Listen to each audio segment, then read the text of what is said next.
बार के बहुत ही लोकप्रिय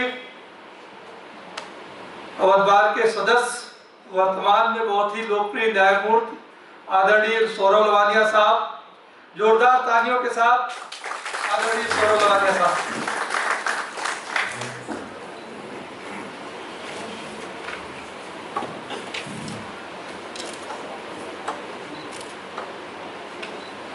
मेरे बड़े भाई आलू माधु जी, अध्यक्ष bar Shri Rakesh Chaudhary ji, senior vice president S Rajawat ji और सबके प्रिय सचिव माननीय एम त्रिपाठी, बार सभागार में उपस्थित बार के सभी सदस्य, देवियों और सज्जनों, ये जो lecture series think legal name और स्टाइल के अंतर्गत चल रही है, ये मेरा मानना है कि ये युवा अधिवक्ताओं से संबंधित है। जो आज का subject as a tool of judicial activity in enforcing environmental laws, उस पे उस सब्जेक्ट पे लगभग सारी चीज़ें आरिफ साहब, जिनको मैं टूटी बट भूल गया हूँ, उनका भी मैं सम्मान करता हूँ और क्षमा मांगता हूँ कि मैं उनको टूटी बट भूल गया। उन्होंने संपूर्ण कर दी, उसमें कुछ बचा नहीं, लेकिन फिर भी जो कुछ मेरे विचारों में, उसको मैं इस समय बार के सभी सदस्यों के सामने और अपने मंचासीन सदस्यों के सामने प्रस्तुत करना चाहता हूँ।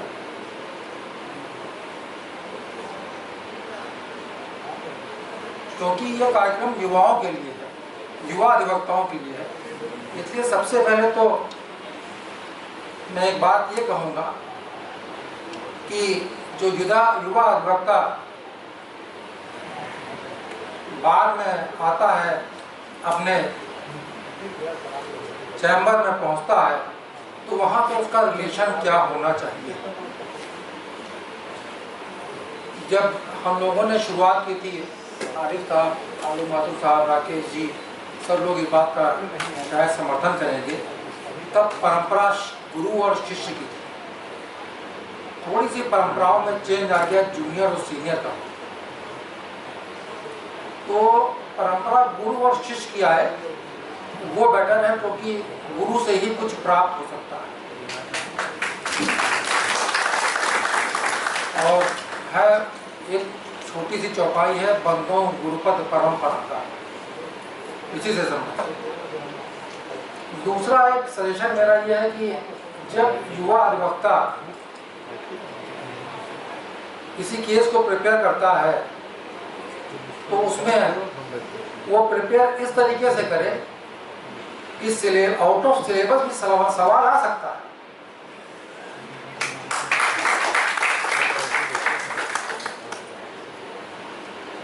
और जब वो केस को प्रेजेंट करे तो शॉर्टेस्ट, तो हमने बड़े फटाफट जोर से बता दिया और इत्तेफाकन वो चीज़ सही भी निकल गई। तो बाबू जी ने कहा कि सौरभ बाबू 44 साल हो गए हैं, लेकिन मुझको बहुत सी कानून जवानी याद है, लेकिन फिर भी मैं हमेशा किताब खोल के तब किसी बात का उत्तर देता हूँ। तो हमेशा किताब के साथ उत्तर, उस समय इग्नोर कर दिया। ये हम लोगों की सबकी आदत होती है, बच्चों की, जब हम छोटे होते हैं कि इग्नोर कर देते हैं, क्या है इग्नोर कर। कुछ दिनों बाद रामचरितमानस पढ़ने का मौका मिला, तो उसमें अरण्यकांड पे आए, तो वहाँ पे जब एक चौपाई आई, उस चौपाई का एक पाठ है, अंश है, शास्त्र सुचिंतित पुनि पुनि देखिए। तो तब वो चीज़ हमने उसको रिकंसाइल किया, हमने कहा नहीं, ये बार बार पढ़ना चाहिए, उनकी बात ठीक। तो अब हम थोड़ा कोशिश करते हैं बार बार पढ़ें और आप लोगों से भी पढ़ने का प्रयास करते हैं। अब जहाँ तक आज के विषय की बात है, इसमें दो एक्सप्रेशंस जो हैं वो बड़े इंपॉर्टेंट हैं। एनवायरनमेंट, पर्यावरण और जुडिशियल एक्टिविज्म। तो पर्यावरण का जो पार्ट है, वो जो शब्द है पर्यावरण, वो दो शब्दों के मेल से है, पर्यावरण। पर्यावरण, परि हमारे चारों तरफ, आवरण ढका हुआ, और हमारे चारों तरफ जो है जल, वायु, आकाश, पृथ्वी, वन इत्यादि सभी हैं। इसमें कोई भी एक पार्ट दूषित होगा तो उसको हम लोग ये कहेंगे कि पर्यावरण दूषित हो गया। और पर्यावरण को, ऐसा मेरा बात है कि पर्यावरण में सबसे ज़्यादा इम्पोर्टेंट, पर्यावरण को सुरक्षित रखने के लिए, उसको इम्प्रूव करने के लिए, वो जो है वो वृक्ष, वृक्षों का रोपण बहुत आवश्यक है। और ये जो वृक्षों का रोपण है, इसको जो है हमारे जो शास्त्र है उसमें भी कई कई जगह लिखा है, वेदों में, पुराणों में। इस समय जो मुझको पढ़ते, मैं कभी आज के कार्यक्रम के लिए थोड़ी तैयारी करने के लिए जब मैंने कल पढ़ा तो मुझको 3 चौपाइयाँ मिली, मैं वो आपके सामने कहना चाहता हूँ। एक तो ये है कि रीज खीज गुरुदेव शिष्य सखा सुसाहिब साध, तोड़ खाओ फल होई भल तरो काटे अपराध। अर्थात फल खाना तो बड़ा अच्छा है, लेकिन पेड़ को काटना अपराध है। इसी पे एक और छोटा सा अंश है मानस का, सफल फूग फल कदल रसाला, रोपे बकुल कदम तमाला। ये पौधों के रोपण से। फिर आगे ऐसी, तुलसी तरोवर विविध सुहाए, कहूँ कहूँ सिंह कहूँ लखन लगाए। तो जंगल में लगा रहे थे, लेकिन ये है कि जब उस समय की बात सोचिए, ये अराउंड 1530 अराउंड, उस समय में कार थी, हवाई जहाज थे, कुछ नहीं था, लेकिन उस समय भी वो इतने विजिलेंट थे पर्यावरण के लिए कि ये चौपाई आ गई। लगा रहे थे नहीं लगा रहे थे ये तो नहीं मालूम, लेकिन चौपाई है, विजिलेंट है, हम लोग को आगाह करना है कि नहीं पर्यावरण सुरक्षित रखना चाहिए।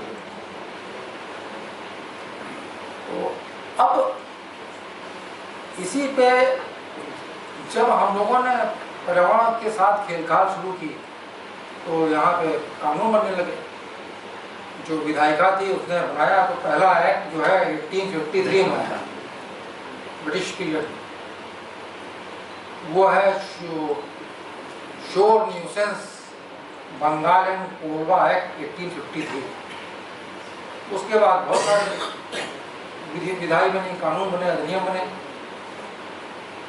तो इन अधिनियमों को जो अनुपालन कराना, एनफोर्स कराने का काम कार्यपालिका का, उन्हीं की जिम्मेदारी है, दायित्व उनका है। हमारा भी दायित्व है, पर्यावरण हर नागरिक का, हर मानव का दायित्व है कि पर्यावरण सुरक्षित रखें। तो कार्यपालिका ने जब इसको पालन कराने में कहीं चूक कर दी, एनफोर्समेंट में कहीं चूक कर दी, तो ऐसी स्थिति में न्यायपालिका आ गई, क्योंकि पर्यावरण जो है वो एक जो आपका फंडामेंटल राइट है, तो जो वो राइट आर्टिकल 21 में कवर्ड है, उसके लिए न्यायपालिका, कॉन्स्टिट्यूशनल कोर्ट्स वो जागरूक रहती है हमेशा। वो आ गया, उसने फिर उस पर कानून बनना, जजमेंट देना शुरू किया। तो जिस स्थिति में अगर कार्यपालिका अपना काम नहीं करेगी, एनवायरमेंटल लॉज को एनफोर्स करने में कहीं चूक करेगी, या समय परिस्थिति अनुसार विधायिका अपना कोई उस समय के अनुसार कोई ऐसी प्रॉब्लम हो, उस समय विधायिका कोई कानून नहीं बनाएगी, तो न्यायपालिका आगे है। और बेसिक कंसेप्ट जो PIL का डेवलप है उसका एक ऐसा है कि जो ऑब्जर्वेशन कोर्ट के जजमेंट्स में हम लोगों ने देखे मिले कि our constitutional court can not sit as silent spectator if the right of an citizen is infringed. ये बेसिक कंसेप्ट, और राइट फंडामेंटल राइट आर्टिकल 21, आपका तो पर्यावरण का है राइट। तो कॉन्स्टिट्यूशनल कोर्ट आ गया है और बहुत सारे जजमेंट जैसे हमारे आदरणीय आरिफ साहब ने आपके सामने सब पेश किए, बताया था, और हम इनसे आग्रह करेंगे कि जो एक कंपाइलेशन इनका है वो हम लोगों को प्रोवाइड करें और बाकी सदस्यों को भी प्रोवाइड करें। मेरा आग्रह है, निवेदन है।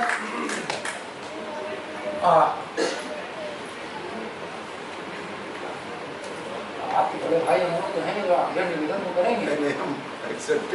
हाँ, अच्छा, इसी को आप जो है ये जो लॉ का एनफोर्समेंट के लिए या जुडिशल लेजिस्लेशन इसको आप कह सकते हैं, इसके लिए आप इसको इस तरीके से कहा जाए कि यही न्यायिक सक्रियता, जुडिशल एक्टिविज्म, और ये होना चाहिए। और इसके बाद बहुत सारे जजमेंट हैं। एक जजमेंट अंत में मैं आपके सामने रेफर करना चाहूँगा, वो अपने ही कोर्ट का है, चंद्रिका प्रसाद निषाद, पर 2006 में रिपोर्टेड है एलसीडी में। उस जजमेंट में डायरेक्शंस आए बहुत सारे, और उस डायरेक्शंस की वजह से स्टेट गवर्नमेंट को अपनी टेंडर पॉलिसी में चलनी पड़ी। वो डायरेक्शन इसलिए इशू है कि जो क्रिमिनल्स को इन व्यवस्थाओं से दूर रखा जाए, वो ना आगे आए इसमें। प्रॉपर आदमी, अच्छा आदमी जो है, इवन गवर्नमेंट से भी कांटेक्ट अगर कर रहा है तो अच्छा आदमी हो, अच्छा सिटीजन हो, ताकि क्रिमिनल हो। और एक जजमेंट जो एनवायरनमेंट से रिलेटेड है वो 2002 सुप्रीम कोर्ट है, MC Mehta versus union of India, वो CNG से रिलेटेड है। उसमें बहुत सारे डायरेक्शंस हैं। तो CNG आई एयर पोल्यूशन दिल्ली में बहुत बढ़ रहा था, उसके वजह से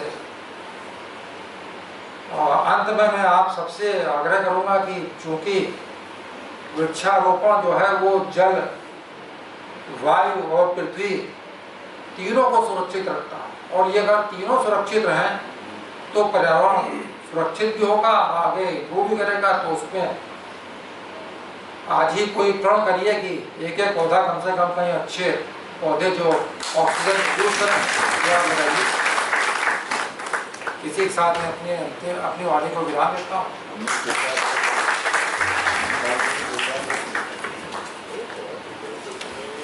बहुत बहुत धन्यवाद आदरणीय न्यायमूर्ति श्री सौरभ लवानिया साहब।